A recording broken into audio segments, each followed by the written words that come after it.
এসো ভাই, তোমাদের একটা গল্প বলি। সময়টা তখন 2019 সাল। তখন করোনার ভয়াবহতায় সবাই ঘরবন্দি। ঠিক ওই সময়টায় আমার এক বন্ধুর কাছ থেকে শুনতে পারি এই গেম সম্পর্কে। অতঃপর গেমটা ইনস্টল করি। প্রথম প্রথম গেমটা খেলতে পারতাম না। তার জন্য যে সবথেকে ভালো গেম খেলতো তার কাছে ফোনটা দিয়ে বলতাম যে আমাকে একটা ভুয়া করে দে।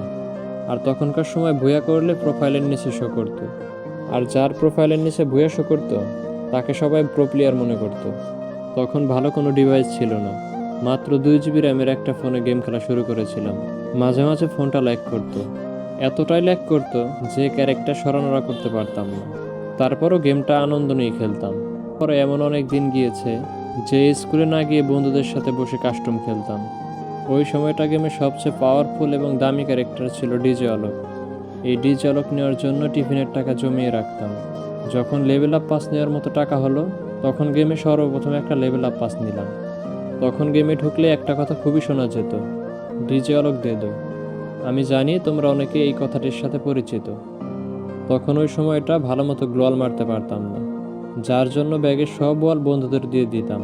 তখন গেমটাতে কত আনন্দই না ছিল। আর প্রতি শুক্রবার সবাই মিলে একসাথে গেম খেলতে বসতাম, গিল্ডের গ্লোরি পূরণ করার জন্য। আর শনিবার খুব সকালে ঘুম থেকে উঠতাম মেলবক্স থেকে কাস্টম ক্লেম করার জন্য।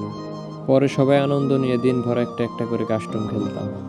তখন যদি কোনো কারণে মন খারাপ থাকতো, যদি একটা ভুয়া পেয়ে যেতাম, সাথে সাথে মনটা ভালো হয়ে যেত।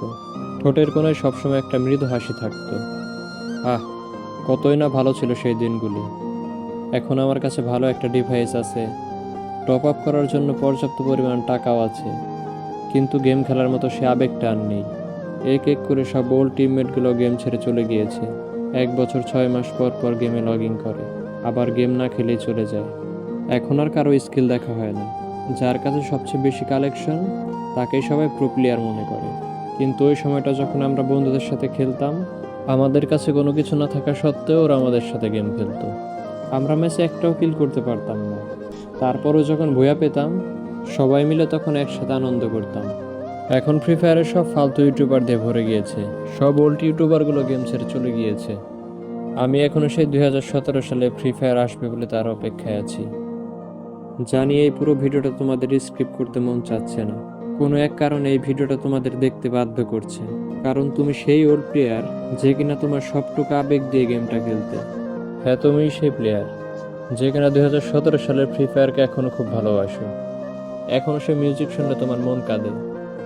হ্যাঁ, তুমি সেই প্লেয়ার যে কিনা ফ্রি ফায়ারের কোনো পুরনো ভিডিও দেখলে এখনো মন উজাড় করে দেখো। তোমার আবেগটা অন্য কিছুর প্রতি নয়, তোমার আবেগটা ফ্রি ফায়ারের প্রতি। I miss you old Free fire.